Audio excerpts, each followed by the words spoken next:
우리는 이번 한 주간에 고난 주간을 보내고 있습니다. 오늘 본문을 포함하여 요한복음 18장부터 19장까지는 예수님의 고난에 대하여서, 십자가에 대하여서 우리에게 기록하고 있습니다. 특별히 그 앞에 13장부터 17장까지는 제자들과 함께 고별 담화를 하시고, 그 이후에 나오는 20장과 21장에서는 예수님의 부활 사건에 대하여 기록하고 있습니다. 그리하여서 이 요한복음은 후반부에 중간에 위치하고 있는 아주 중요한 축을 이루고 있는 본문이 바로 오늘의 본문입니다. 끝으로 제자들과 헤어지면서 강론을 하시고 이제 그리스도의 사역이 마무리되는 고난과 그리고 부활을 기록하고 있는 것이죠. 오늘 본문의 십자가 사건은 공간복음인 마태, 마가, 누가복음에서도 동일하게 나타나고 있습니다. 모든 복음서가 이 십자가 사건을 기록하고 있죠. 그의 죽으심은 선지자들이 예언한 말씀의 완전한 성취이고, 그리스도의 속죄 사역으로 인하여 우리의 죄사함을 완전히 이루셨습니다. 오늘 말씀을 통해 주님께서 하신 이 가상칠언의 5번째와 6번째에 해당하는 내가 목마르다와 다 이루었다라는 말씀을 왜 하셨는지, 특별히 이 요한이 이 부분에 왜 주목을 하고 있는지 우리가 살펴보면서 교훈을 나누고자 합니다. 먼저 우리 주님께서는 십자가상에서 내가 목마르다라고 말씀하십니다. 우리는 이 물의 중요성은 알고 있지만 정말 타는 듯한 목마름을 느껴본 적은 거의 없을 것입니다. 왜냐하면 우리에게는 물이 풍부하게 있기 때문이죠. 반면에 사막에 사는 사람들은 이 목마름이 얼마나 무서운 것인지를 잘 알고 있습니다. 당시의 유대인들은 이 물을 생명이라고 여겼습니다. 성경에도 목마름을 해소하는 것이 축복이라고 나타나고 있죠. 창세기의 족장들은 우물을 위해서 투쟁하였고, 또 출애굽기에는 광야의 목마름이 너무나 고통스러워서 모세를 원망하였습니다. 그리고 시편에는 이 생명과 기쁨이 은혜와 은혜의 물줄기, 충만한 샘으로 비유하고 있습니다. 요한복음에 보면 수가성 여인이 나오죠. 이 여인이 물을 뜨러 갑니다. 물 뜨러 그 목마름을 해소하려고 우물로 갔고, 주님께서 일부러 그를 찾아가십니다. 그때에 그 목이 마른 여인을 만나면서 영생을 물로 비유하고 있는 것이죠. 우리 주님께서는 의에 줄이고 목마른 자들에게 만족함을 주시는 분이십니다. 또한 생수의 강이 우리 가운데 흘러 넘치게 하십니다. 이처럼 성경에서 이 목마름이라는 것은 아주 강력하게 실제적으로 나타나는 것입니다. 그렇다면 우리 십자가상에서 예수 그리스도께서 그 목마름은 어느 정도였을까요? 시편 22편 14절과 15절엔 이렇게 기록하고 있습니다. 나는 물같이 쏟아졌으며 내 모든 뼈는 어그러졌으며 내 마음은 밀랍 같아서 내 속에서 녹았으며 내 힘이 말라 질그릇 조각 같고 내 혀가 입 천장에 붙었나이다. 주께서 또 나를 죽음의 진토 속에 두셨나이다 라고 표현할 정도로 주님께서 목마르다고 하실 때 그 고통은 이루 말로 표현할 수 없을 정도의 극심한 고통이었습니다. 뜨거운 햇살에 전혀 먹지도 마시지도 못하시고 가시 면류관에 온갖 채찍질과 손발에 20cm가 넘는 그 못을 박시면서까지 그곳에서 얼마나 타는 듯한 목마름으로 갈증을 나타내셨을까요? 우리 주님께서는 이렇게 목마르다라고 하시는 것을 보면요, 우리 정말 주님께서 참 인간으로 이 땅에 오셨다는 것을 우리는 보게 됩니다. 어떤 이는 예수님에 대하여서 하나님이시라고만 생각하면서 인성에 대해서는 없을 거라고 생각하는 사람들도 있습니다. 하지만 우리 주님은 참 하나님이시자 참 인간이십니다. 어떤 인간화된 하나님도 아니시고 신격화된 사람도 아니시죠. 그분 자체가 100% 하나님이시고 100% 인간이십니다. 영원한 하나님이시고 영원한 사람이십니다. 그 십자가상에서 고통스러우셨겠지만 그가 성육신하시면서 스스로 인성 취하시고 그곳에서 그 모진 고통까지 다 감당하신 것입니다. 그러면서도 우리 주님께서는 신성이 있으셨기 때문에 이 땅에서 사람들의 마음을 읽으시고 감동하시고 또한 사람들의 의지까지 움직이셨습니다. 또 온 세상 자연을 그분의 말씀으로 복종하게 하셨고, 주님이 말씀하시면 질병도 달아나고 마귀도 떠나가고 죽은 자도 살아나게 되었습니다. 그러면서도 우리 주님은 자신의 인성도 아주 다양하게 보여주셨습니다. 강보에 쌓여서 태어나셨고, 여러 사역들로 피곤하셨고, 굶주리셨고, 또한 잠드셨습니다. 우리 주님은 감정도 있으셔서 기뻐하셨고, 때로는 울기도 하셨습니다. 오늘 본문에서는 그러한 인성적인 주님께서 내가 목마르다 라고 울부짖는 그런 모습을 보여주고 있습니다. 우리 하나님은 목마르지 않으시고 우리도 천국에 가면 목마르지 않을 것입니다. 그러나 우리가 지금 이 세상에 살기 때문에 우리는 목마른 것입니다. 그리스도께서 인성을 취하셨기 때문에 목마르신 것입니다. 그래서 주님이 내가 목마르다라고 하실 때는 인간의 그 모든 고통과 고난을 전부 다 느끼셨다는 것이죠. 이 고통과 고난은 마치 우리 인생의 커다란 수수께끼와도 같습니다. 왜냐하면 우리 인생은 크나큰 슬픔으로 가득 차 있기 때문입니다. 아시면서도 우리 주님은 고난을 받지 않으셔도 되는데 굳이 그 모든 고난을 다 달게 받으셨습니다.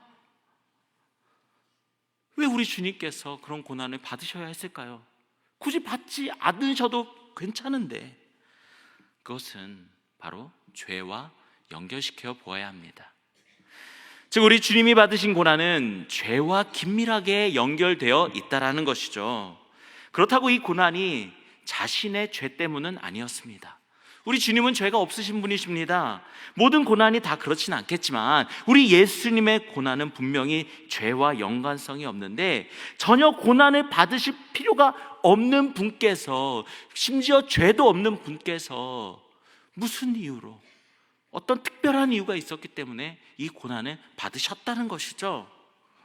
그 특별한 이유 때문에 죄 없으신 주님께서 고난을 몸소 짊어지셨고, 이로써 우리가 죄와 사망에서 구원받도록 끝내는 결국 죽으신 것이죠. 우리 주님께서 내가 목마르다라고 하셨던 이 육체적인 갈증은 바로 우리의 영적인 갈증이기도 합니다. 그가 죽으심으로 우리의 갈증은 해소됩니다. 우리의 목마름은 주님이 주시는 그 생명수로 인하여서 해소될 수 있는 것입니다. 예수님께 나아가 이 생명 시냇가에서 마실 때 우리의 그 영적인 갈증은 완전히 해소되는 것이죠. 그리고 우리의 영은 소생합니다. 구약을 통해서 주님이 죽으실 것에 대해 많은 부분이 예언되어 있고요, 그것은 아주 신기하게도 다 맞아떨어지고 있습니다. 완전하게 성취가 된 것이죠. 성경이 이처럼 성령의 영감으로 기록되어 있다는 것을 우리에게 보여주고 있습니다. 하지만 이 예수님의 목마름 사건은요, 다른 성취와는 조금 달라 보이는, 뭔가 그 안에 독특한 성질이 있습니다. 왜 그러냐면요, 보통 예언이 성취될 때 주님께서 직접 성취하시는 일도 있지만 때로는 주님께서 아무 일도 하지 않으셨는데 어떤 다른 일을 통하여서 성취되는 경우들도 있습니다. 그런데 여기에서 주님께서 내가 목마르다라고 부르짖는 것은요, 오늘 말씀에도 나오고 있지만 28절 하반절에 성경을 응하게 하려 하사 이르시되 내가 목마르다. 그러니까 예수님께서 내가 목마르다라고 말씀하셨던 것은 성경을 응하게 하시려고 일부러 말씀하셨다라는 것입니다. 다시 말해 성경의 예언이 확실히 모두 이루어질 것이지만 예수님이 그 성경이 이루어지는 것은 당신의 행동을 통해서 이루어질 수 있음에도 불구하고 때로는 행동하지 않는 경우들도 많이 있었고요, 또한 때로는 내가 해야 됐기 때문에 했던 일도 있습니다. 여기에서는 그런 것과는 조금 더 차이 있게 모든 성취들 중에 아직 이루어지지 않는 것들을 바라보면서 그 모든 성경을 응하게 하시려고 일부러 내가 목마르다라고 말씀하신 것이죠. 우리 주님 십자가상에서 무엇을 묵상하셨을까요? 무엇을 생각하셨을까요? 그 고난 중에, 여러분 고난을 당하시면 여러분 무엇을 생각합니까? 내가 너무 힘들어 죽겠다, 누군가 이 고난을 조금이라도 공감해주고 알아주었으면 좋겠다라는 생각을 많이 하게 됩니다. 그러면서 이 고난에 같이 이야기를 하는 거죠. 좀 회복을 받으려고. 그런데 우리 주님께서는 그렇게 하지 않으시고 그 십자가상에서 혹여라도 아직 성취되지 않은 하나님의 뜻이 있는가에 대하여서 묵상하셨다라는 것입니다. 그 고난의 현장 속에서, 그 극심한 고난의 현장 속에서 혹시 창세기는 이루어졌나? 출애굽기는 그렇지, 이루어졌지. 신명기는 다 이루어졌어. 하나하나 살펴보면서 시편 69편 21절의 말씀을 묵상한 겁니다. 그 말씀은 이렇게 기록하고 있죠. 그들이 쓸개를 나의 음식물로 주며 목마를 때에는 초를 마시게 하였사오니. 이 말씀이 생각났습니다. 군병들은 예수님의 고통을 조금이라도 덜어주고자 쓸개탄 포도주를 예수님의 입술에 대었습니다. 주님은 그것을 맛보시고는 마시지 않았습니다. 그런데 그것은 성취하였는데 목마를 때 초를 마시게 하였사오니 이것은 아직 성취가 되지 않은 것입니다. 그랬기 때문에 내가 목마르다라고 주님께서 외친 것입니다. 그래서 신포도주를 적신 그 해면을 우슬초에 메어서 그것을 마시고 예언을 성취하게 한 것입니다. 이 우슬초는 유월절 어린 양의 피를 문설주에 바를 때도 씁니다. 무슨 뜻입니까? 우리 주님께서 바로 하나님의 어린 양으로 돌아가셨다는 것입니다. 신포도주를 받으시고 나서 바로 우리 주님은 다 이루었다라고 말씀하십니다. 오늘 읽으신 19장 30절의 말씀에 보면 예수께서 신포도주를 받으신 후에 이르시되 다 이루었다 하시고 머리를 숙이니 영혼이 떠나 가시니라. 할렐루야. 일부러 모든 성경을 응하게 하시려고 굳이 마시지 않고 돌아가셔도 되는데 그럼에도 불구하고 우리 주님은 완전히 성취하신 것이죠. 헬라에서 말하는 방법 중에는 몇 개의 낱말들로 아주 풍성한 내용을 담아내는 특징이 있습니다. 즉, 한 방울의 언어에 바다와 같은 그러한 소재를 담아내는 것이죠. 우리 주님이 십자가에서 하신 이 6번째 말씀, 다 이루었다. 우리말로는 두 단어고 영어로는 It is finished, 세 단어입니다. 그런데 헬라어로는요 테텔레스타이라고 해서 한 단어입니다. 이 한 단어에는 지금까지의 많은 말 중에서 아주 가장 큰 일을 함축하고 있습니다. 찰스 펄전 목사님은요 이 한마디 말을 설명하기 위해 이제까지 발전된 모든 말 또는 지금 사람들이 하는 모든 말을 다 동원할 필요가 있을 것이다. 그 말은 정말 측량할 수 없을 정도다. 그 말은 높다. 나는 그 말에 이를 수가 없다. 그것은 깊고 그 밑을 잴 수 없다 라고까지 표현합니다. 이 다 이루었다 이 한마디 말 속에 주님이 하신 속죄가 무엇이고 왜 필요하고 그 모든 일을 완전히 다 성취하셨다는 그 모든 것을 다 이루었다에 포함하고 있는 것입니다. 주님이 다 이루었다는 것은 이제 내 고통이 다 끝났다는 그런 표현도 아니고요, 또한 죽음 앞에서 마지막 숨을 다 내쉬었다는 그런 표현도 아닙니다. 그것은 우리 주님께서 하늘로부터 이 땅에 내려오셔서 하실 그 모든 일들이, 하나님께서 맡겨주신 그 모든 일들을 다 이루셨다라는 선언입니다. 그 하나님의 충만한 성품과 그의 뜻을 다 성취했다는 선언이고요, 죄인들이 구원받기 위해 율법이 요구하는 모든 것들을 다 이루었다는 선언입니다.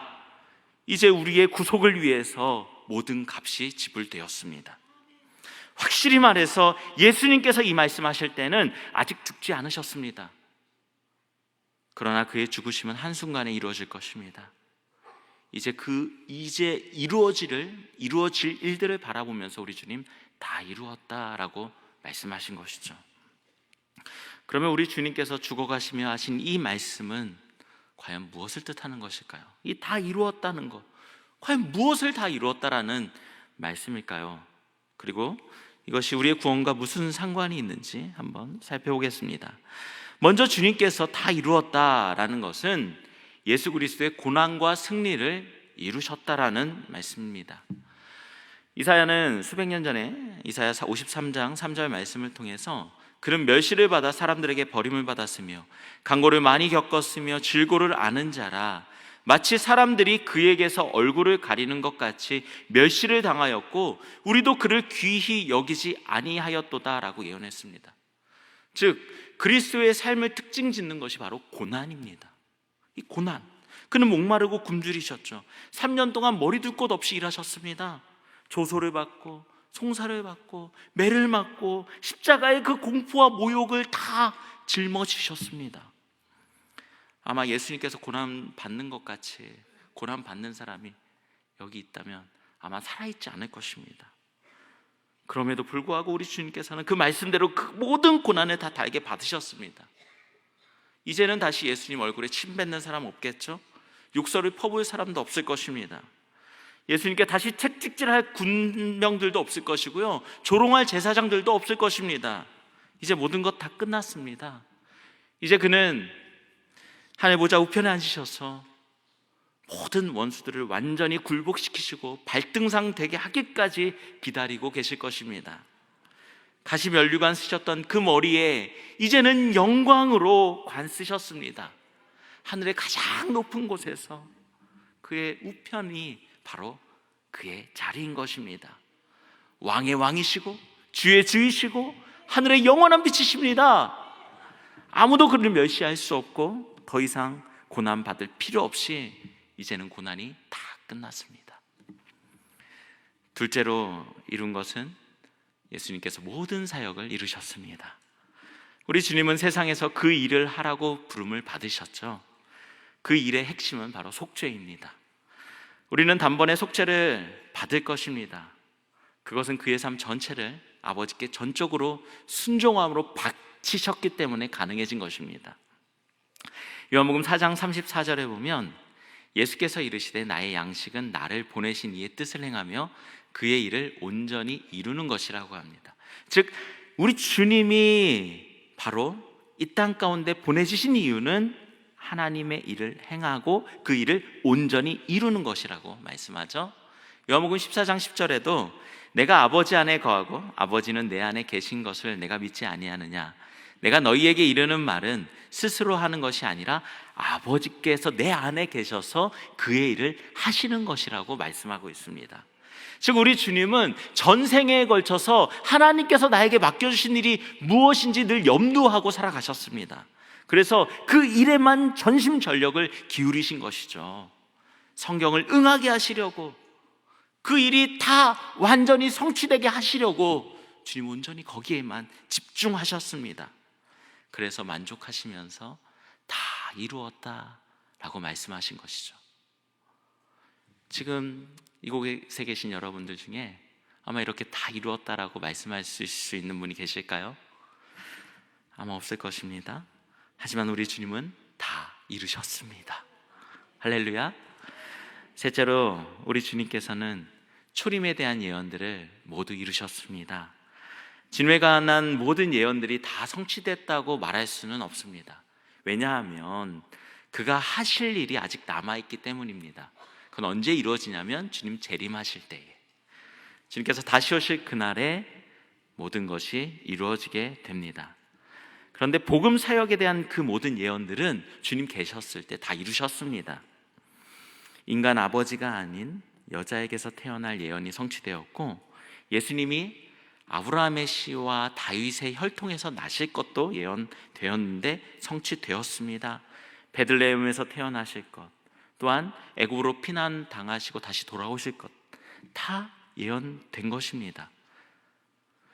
이것만일까요? 이적들도 예언되었습니다. 그 모든 이적들도 주님께서 다 이루셨습니다. 그리고 예루살렘에서 승리로운 모습으로 입성하시고 미움 받으실 것, 백성들에게 거절당하실 것, 그리고 한 친구가 그를 배반할 것도 예언되었습니다. 그리고 범법자와 함께 범법자처럼 취급받을 것도 예언되었고요, 또 십자가상에서 손과 발이 찢겨지시고 군인들이 그 속옷 나누어서 제비 뽑는 것까지도 이미 다 예언된 것입니다. 그 모든 것이 그대로 다 이루어졌습니다. 이렇게 성경이 응하게 하려 함이라는 것을 요한복음에서는 여러 번 진술하고 있는데, 이 말씀이 요한만 기록하고 있지는 않습니다. 누가복음 18장 31절에도 보면 예수께서 12제자를 데리시고 이르시되 보라 우리가 예루살렘으로 올라가노니 선지자들을 통하여 기록된 모든 것이 인자에게 응하리라. 사도행전 13장 29절 30절에도 성경에 가리켜 기록한 말씀을 다 응하게 하려 한 것이라. 후에 나무에 내려다가 무덤에 두었으나 하나님이 죽은 자 가운데서 그를 살리신지라 라고 기록합니다. 아주 확실하게 메시아의 생애와 사역에 이루지 않고 남아있는 것은 하나도 없습니다. 주께서 다 이루셨습니다. 그는 모든 것을 이루셨고 그렇게 고난을 통해 이루신 모든 예언들의 제일은 바로 속죄입니다. 속죄는 그의 일 중에 가장 중요한 일이고 엄청난 의미가 있습니다. 왜냐하면 이 속죄의 사역이 이루어지는 것은 우리 하나님을 통해서 우리를 향한 구원이 보장되었다는 것이고요, 우리가 그 구원에 더할 것이나 뺄 것이 전혀 없다라는 것입니다. 우리가 구원을 받기 위해서 손쓸 것이 없습니다. 보탤 것도 애쓸 필요도 없다는 것입니다. 이것이 바로 속죄의 핵심이죠. 그리스도께서는 우리 죄를 위한 공의를 완전히 다 이루어 주셨습니다. 이것은 너무나도 완벽하고 최종적이기 때문에 그리스도인이 그 어떤 죄 벌 받을 만한 어떤 것들도, 어떤 한 가지 그런 벌도 남겨두지 않으셨다라는 것입니다. 그러면 우리가 믿는 중에도 이 땅에 살면서 죄를 지으면요, 여러분 징계 받을까요? 다시 한번 질문해 보겠습니다. 여러분, 이 땅에 살면서 죄 지으면 징계 받을까요? 받지 않을까요? 받습니다. 그렇다면 이 징계는 무엇일까요? 우리를 자라게 하시려고 하는, 성장케 하시려는 훈련의 징계라는 거죠. 아무리 큰 징계를 받는다 할지라도 로마서 8장 1절의 말씀처럼 그러므로 이제 그리스도 예수 안에 있는 자에게는 결코 정죄함이 없습니다. 할렐루야.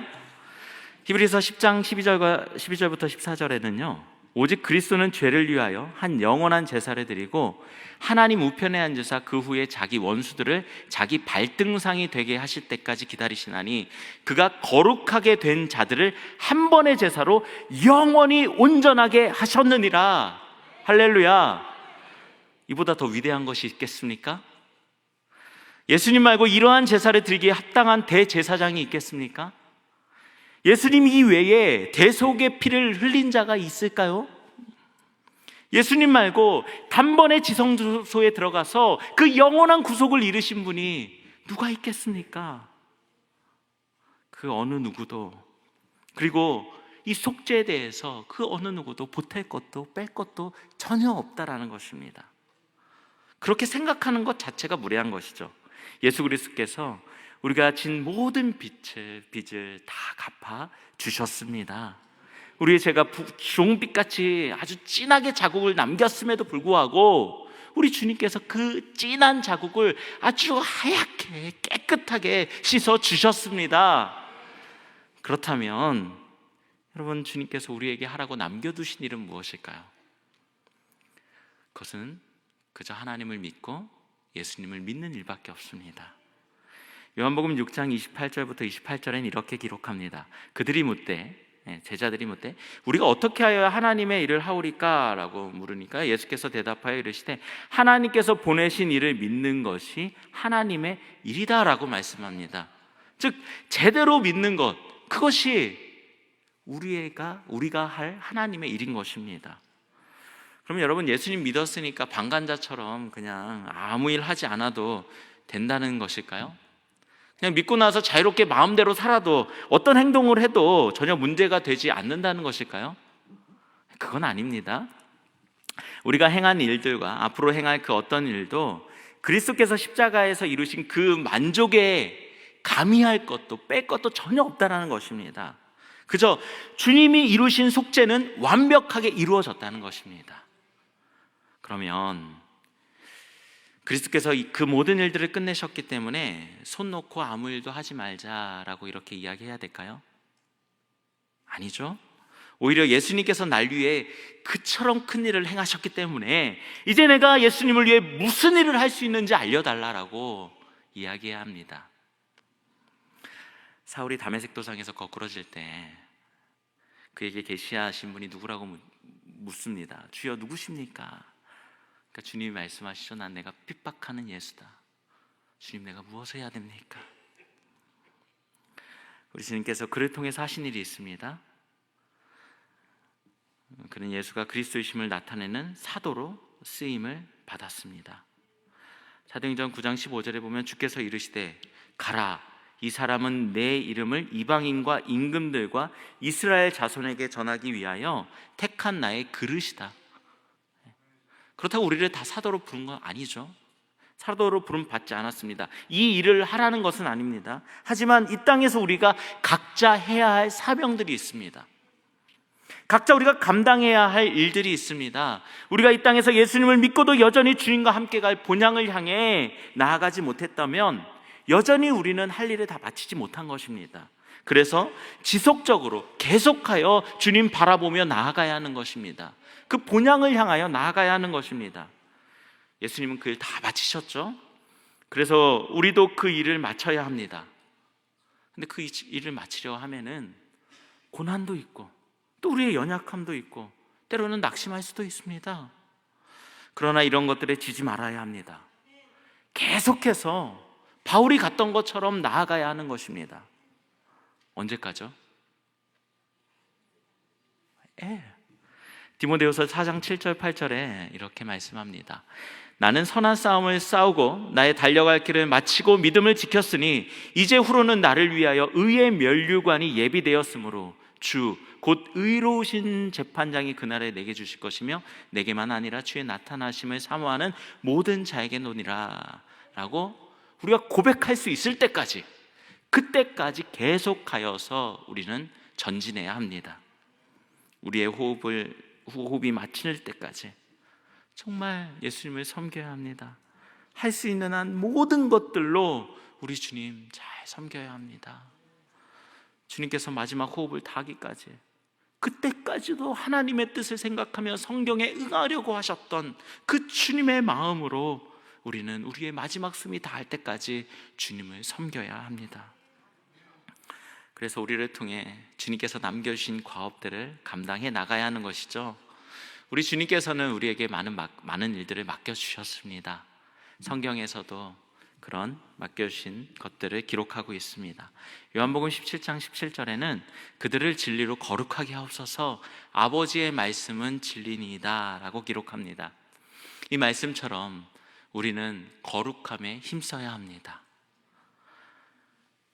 영적으로 성장하기 위해서 우리가 아무 일을 할 필요가 없는 것이 아니라 부단히 말씀을 묵상하고 부단히 말씀을 연구하고 암송해야 합니다. 그리하여서 예수님과 같이 될 정도로, 언젠가는 우리가 궁극적으로 예수님과 같이 될 것이지만 그때까지 계속하여 이 말씀을 묵상하고 연구하며 암송해야 하는 것입니다. 둘째로 마태복음 24장 14절에는 이 천국 복음이 모든 민족에게 증언되기 위하여 온 세상에 전파되리니 그제야 끝이 오리라고 기록합니다. 분명 복음은 전파될 것입니다. 그러나 그 예언이 이루어지려면 우리가 가만히 있어서는 안 됩니다. 이 예언이 성취되는데 함께 참여해야 하는 것입니다. 예언은 인간의 행동을 억압하지 않습니다.